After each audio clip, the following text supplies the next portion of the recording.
Hello बच्चों, कैसे हो आप सभी। मैं हूं आपकी हिंदी शिक्षिका भावना और स्वागत है आपका मेरे चैनल हिंदी ज़रा हटके पर। आज हम पढ़ने जा रहे हैं कक्षा 6वीं का है पाठ्य पुस्तक मल्हार का पाठ नंबर 9, मैया मैं नहीं माखन खायो। आइए पहले इसके जो कवि हैं या रचयिता हैं उनके जीवन परिचय को जान लेते हैं। जो रचना हम पढ़ने वाले हैं वो किसने लिखी है, वो सूरदास जी द्वारा रचित है। सूरदास जी ने लिखी है। यह माना जाता है कि इनका जन्म 15वीं शताब्दी में हुआ था। सूरदास जी ने अपना अधिकांश जीवन मतलब ज़्यादातर जो समय था, जीवन था, वो मथुरा में, गोवर्धन में और ब्रज के क्षेत्रों में, ब्रज मतलब जहाँ पर श्री कृष्ण जी रहते थे, वहाँ के जगहों पर श्री कृष्ण के गुणगान मतलब उनके भजन गाते हुए, उनकी जो है अच्छाइयाँ बताते हुए पूरा बिताया है। उनकी रचनाएं भी कौन सी भाषा में है, ब्रज भाषा में है। और ये रचनाएं इतनी सुंदर हैं कि आज भी लोगों के बीच में बहुत प्रचलित है। मतलब जब उन्होंने लिखी थी तब तो थी ही थी, आज भी जो है लोग इनकी रचनाओं को बड़े ही चाव से पढ़ते हैं, सुनते हैं। उनकी अधिकतर कविताओं में श्री कृष्ण जी की बाल लीलाओं का मनोहारी वर्णन है। कि इन्होंने ज़्यादातर जो रचनाएं की हैं, जो लिखा है, वो किसके बारे में लिखा है, श्री कृष्ण जब बालक थे, बच्चे थे, तो वो कैसी कैसी हरकतें करते थे, कौन कौन सी लीलाएं करते थे, उनका वर्णन है उनकी ज़्यादातर रचनाओं में। ये कविताएं अत्यंत लोकप्रिय हैं। लोकप्रिय मतलब लोगों में प्रिय हैं। लोगों को इनकी ये जो कविताएं हैं ये बड़ी अच्छी लगती हैं पढ़ने में, और देश भर में प्रेम से गाई भी जाती हैं। पूरे देश में बड़े प्रेम से सब लोग इसको गाते हैं। तो अपनी उत्कृष्ट रचनाओं के लिए वे महाकवि सूरदास कहलाते हैं। कि जो अपनी रचनाएं हैं ना, ये जो इन्होंने इतनी अच्छी रचनाएं की हैं, इनके कारण ही इनको महाकवि बोला जाता है। सूरदास तो इनका नाम है, और महाकवि जो है इनको बोला जाता है महान कवि। और इनकी मृत्यु 16वीं शताब्दी में हो गई थी। अब जो पद हम पढ़ने वाले हैं इसमें क्या है, श्री कृष्ण जी क्या कर रहे हैं, चोरी चुपके क्या माखन जो है वो चुरा के खा रहे हैं। तो जैसे ही यशोदा मैया उनको देख लेती हैं, उनको पकड़ लेती हैं और उनसे पूछती हैं कि तुमने माखन खाया है, तो वो क्या करते हैं, वो अलग अलग तर्क देते हैं माँ को, मतलब उनको अलग अलग लॉजिक बताते हैं कि मैं माखन कैसे खा सकता हूँ। ठीक है, तो आइए हम यही पढ़ते हैं कि वो क्या क्या बहाने बनाते हैं। सबसे पहले, मैया मैं नहीं माखन खायो, भोर भयो गायन के पाछे, मधुबन मोही पठायो।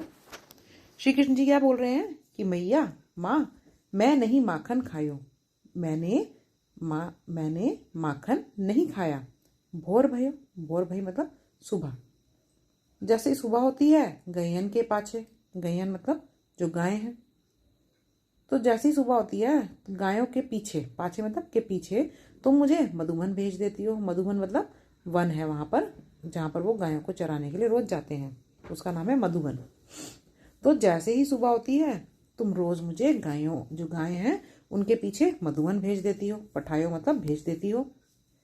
4 पहर बंसी बन भटक्यो। 4 पहर मतलब एक दिन में 4 पहर माने जाते हैं, है ना। तो पूरा दिन यानी कि चारों पहर में बंसी बट में भटकता रहता हूँ। बट का मतलब भी क्या है, वही जो जंगल रहता है ना, कौन सा, बंसी बट, ये वहाँ के जगह का नाम है, जंगल का नाम है। तो बोले 4 पहर तो मैं उस बंसी बट में भटकता रहता हूँ। सांझ परे घर आयो, सांझ मतलब जब शाम होती है तब मैं घर आता हूँ। तो श्री कृष्ण जी कह रहे हैं माँ को, माँ मैं माखन कैसे खा सकता हूँ, क्योंकि माखन खाने के लिए तो घर पे रहना जरूरी है, पर मैं तो सुबह जाता हूँ। सुबह सुबह तुम मुझे गायों के साथ मधुबन भेज देती हो, पूरा दिन मैं वन में रहता हूँ, और उसके बाद जब रात हो जाए, शाम हो जाए, तब मैं घर आता हूँ। मैं बालक भैयन को छोटो, घर आने के बाद भी देखो मैं बालक, मैं तो एक बच्चा हूँ, भैयन को छोटो, भैयन मतलब बाह मतलब कि आम, हाथ जो हैं वो मेरे कैसे हैं, छोटे छोटे हैं, मैं तो एक छोटा बालक हूँ, हाथ भी मेरे छोटे छोटे हैं। छीको के ही विधि पायो।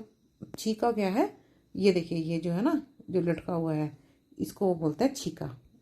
आपने देखा होगा कई लोग क्या करते हैं ना, अपने घर की छत से ऐसे मटकी हो या कुछ होता है उसमें सामान जो है वो लटका के छोड़ देते हैं, तो वो कहलाता है छीका। तो श्री कृष्ण जी क्या कह रहे हैं, मैं तो एक छोटा सा बालक हूँ, मेरे हाथ भी छोटे छोटे हैं, तो इतने छोटे छोटे हाथ छत पे लटक रहे छीके तक कैसे पहुंच सकते हैं, कैसे मैं उसको पा सकता हूँ। ठीक। ग्वाल बाल सब बैर परे हैं, बरबस मुख लपटायो। ग्वाल बाल मतलब ये जो ग्वाले हैं, ये जो ग्वाले हैं, ग्वाले कौन होते हैं? जो गाय चराते हैं, ठीक है। और बाल उन्होंने क्यों बोला है? क्योंकि जो उनकी ही उम्र के हैं, बच्चे ही हैं वो ग्वाले, तो उनको बोल रहे हैं कि मेरे जो दोस्त हैं, मेरे जो ग्वाले दोस्त हैं, ये सब बैर पर हैं। बैर मतलब मेरे शत्रु हैं, मेरे दुश्मन हैं। ये जितने भी ग्वाले हैं ना, ये सब मेरे दुश्मन हैं। बरबस मुख लपटायो, बरबस मतलब जबरदस्ती, जबरदस्ती इन्होंने माखन मेरे मुंह पर लगा दिया। मैंने माखन नहीं खाया माँ, ये तो मेरे जो दोस्त है ना, ये मेरे दुश्मन हैं, इन्होंने जबरदस्ती मेरे मुंह पर माखन लगा दिया। तू माता मन की अति भोरी, माता हे माँ, तुम तो मन की अति मतलब बहुत, भोरी मतलब भोली हो, कि माँ तुम तो कितनी भोली हो मन की। इनके कहे पति आयो, जो इनकी बातों में आ जाती हो। जो मेरे दोस्त आपको बता देते हैं आप वो सुन लेती हो, तो आप तो मन की अति भोली हो। जिये तेरे कछु भेद उपज है, जानी पर आयो जायो। कि आपके मन में, जिये मतलब आपके मन में, आपके हृदय में जरूर कोई ना कोई भेद है, मतलब आपने कुछ ना कुछ छुपा के रखा है, आप मुझे पराया मानती हो। ये ले अपनी लकुटी कमरिया, तो अगर आपको ऐसा लगता है कि मैंने माखन खाया है, आपको ऐसा लगता है कि मैं तो पराया हूँ, पराया मतलब कोई और दूसरा, अपना नहीं हूँ मैं पराया हूँ। और जायो का मतलब होता है पैदा करना, तो आप ऐसा लगता है कि मुझे किसी दूसरे ने पैदा किया है, इसीलिए आपके मन में मेरे लिए कोई भेद है, मतलब आपने मुझसे कुछ छुपा कर रखा है। ये ले अपनी लकुटी कमरिया। अब लकुटी क्या है? जब श्री कृष्ण जी गाय चराने जाते थे तो अपने साथ एक लाठी लेकर जाते थे, और कमरिया मतलब कम्बल लेकर जाते थे। तो बोलते हैं अपनी ये लाठी ले लो, अपना ये कम्बल ले लो, बहुत ही नाच नचायो। इसने दोनों ने मुझे बहुत नाच नचाया है। क्यों? रोज सुबह इनको लेकर जाता था, शाम को फिर लेकर आता था, रखता था, सुबह फिर लेकर जाता था, है ना। तो इस लाठी और इस कंबल ने मुझे बहुत नाच नचाया है। सूरदास तब भी से यशोदा लय और कंठ लगायो। तो सूरदास जी क्या बोलते हैं? तब श्री कृष्ण की बातों को सुनकर यशोदा मैया क्या है? हंसने लगती हैं। उनकी ये बातें सुनकर यशोदा मैया हंसने लगती हैं। लय और कंठ लगायो, और उनको अपने कंठ मतलब गले से, और उनका मतलब होता है हृदय। तो यशोदा मैया ने क्या किया? श्री कृष्ण को अपने हृदय से, अपने गले से लगा लिया उनकी ये बातें सुनकर। एक बार और समझ लेते हैं कि जब यशोदा मैया श्री कृष्ण को माखन खाते हुए पकड़ लेती हैं, तो श्री कृष्ण जी उनसे क्या कहते हैं कि मैया, माँ, मैंने माखन नहीं खाया है। मैं माखन कैसे खा सकता हूँ? क्योंकि भोर भय सुबह होते ही गैयन के पीछे, यानी गायों के पीछे, मधुबन मोहे पठायो, तुम मुझे मधुवन में भेज देती हो, गाय चराने के लिए वन भेज देती हो। वन का नाम क्या है? मधुवन, ठीक है। 4 पहर बंसी वन भटक्यो, 4 पहर तक, एक दिन के 4 पहर होते हैं, चारों पहर तक मैं बंसी वट में भटकता रहता हूँ। और सांझ परे घर आयो, और शाम होने को, जब शाम होती है तब मैं घर पर वापस आता हूँ। मैं बालक भैयन को छोटो, मैं इतना छोटा बालक हूँ, और मेरे भैयन मतलब मेरे हाथ भी छोटे छोटे हैं। छीको के ही विधि पायो, तो वो छीके तक मैं कैसे पहुँच सकता हूँ? छीका मैंने आपको क्या बताया था, ये जो हमारे छत से कई बार लटका रहता है ना इस तरह से, तो इसको बोलते हैं छीका। तो जब मेरे हाथ इतने छोटे हैं तो वो मेरे हाथ छीके तक कैसे पहुँच सकते हैं? आपने अपने घर में भी देखा होगा, जैसे पंखा वगैरह लटका रहता है, तो उसको अगर साफ करना हो तो मम्मी को या पापा को तो कोई चीज़ रखकर उसके ऊपर खड़ा होकर उसको साफ कर पाते हैं। तो एक बच्चे के बस का तो नहीं है उसको साफ करना। तो वही बोल रहे हैं, मैं तो बच्चा हूँ, मैं कैसे वहां तक पहुंच सकता हूँ? मेरे तो हाथ भी बहुत छोटे छोटे हैं। ग्वाल बाल सब बैर परे हैं। आपके जिसने शिकायत की है ना आपसे कि मैंने माखन खाया है, वो सारे जो ग्वाले हैं वो मेरे दुश्मन हैं। बरबस मुख लपटायो, बरबस मतलब जबरदस्ती उन्होंने माखन मेरे मुंह पर लगा दिया, और फिर आपसे शिकायत कर दी कि मैंने माखन खाया है। तू माता मन की अति भोरी, कि हे माँ, तुम तो मन की बहुत ही भोली हो। इनके कहे पति आयो, इसीलिए इनकी बातों में आ जाती हो, यानी ये जो आपको बता देते हैं उसको आप सच मान लेती हो, आप इतनी भोली हो। जिये तेरे कछु भेद उपज है, जानी परायो जायो।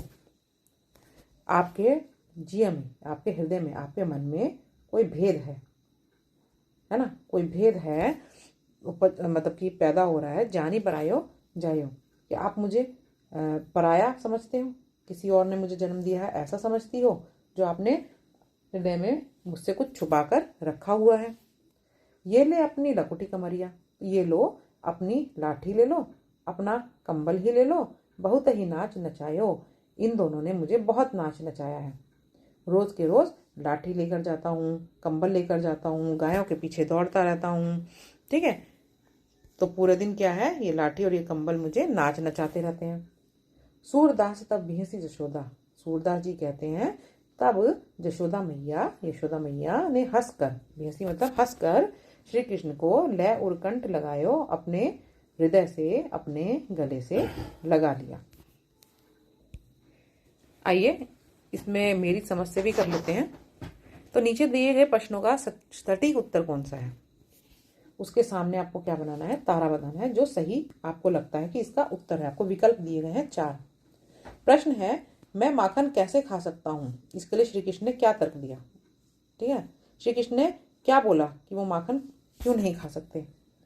पहला है कि तुम मुझे पराया समझती हो, वो अपने माँ को बोल रहे हैं कि तुम मुझे पराया समझती हो इसलिए मैं माखन नहीं खा सकता। ये तो गलत है। मेरी माता तुम अति भोली हो, हे माँ तुम तो बहुत ही भोली हो इसलिए मैं माखन नहीं खा सकता। नहीं, ये भी गलत है। मुझे ये लाठी कंबल नहीं चाहिए इसलिए मैं माखन नहीं खा सकता। ये भी गलत है। हाँ, मेरे छोटे छोटे हाथ छीके तक कैसे जा सकते हैं, मेरे हाथ तो छीके तक पहुंच ही नहीं सकते इसलिए मैं माखन नहीं खा सकता। ये हमारा सही उत्तर होगा। अगला है, श्री कृष्ण माँ के आने से पहले क्या कर रहे थे। तो गाय चरा रहे थे? नहीं, वो तो सुबह जाते थे शाम को आते थे, है ना।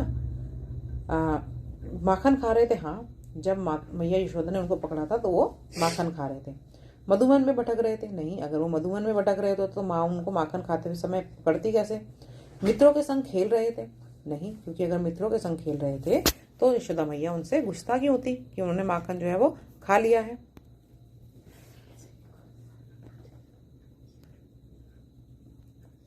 तो बच्चों, ये था आपका पाठ।